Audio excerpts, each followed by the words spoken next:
Hi viewers, ఇప్పుడు మనం హెల్దీగా పూల్ మకానా తయారీ విధానం చూద్దాం. ఫస్ట్ స్టవ్ మీద ప్యాన్ పెట్టి 1 కప్ ఆఫ్ ఫుల్ మకానా వేసి మంచిగా డ్రై రోస్ట్ చేయాలి. ఒక పూల్ మకానాను తీసుకొని మ్యాష్ చేస్తే క్రిస్పీగా అనిపిస్తే ఒక ప్లేట్లోకి తీసుకొని అదే ప్యాన్లో 1/3 కప్ ఆఫ్ బెల్లం వేసి అలాగే తగినంత వాటర్ వేయాలి. తర్వాత బాగా మిక్స్ చేయాలి.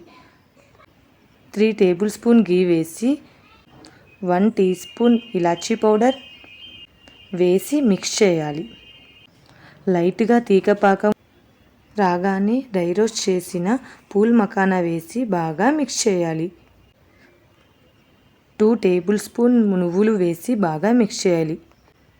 తర్వాత ఒక ప్లేటును తీసుకొని కొంచెం గీ వేయాలి.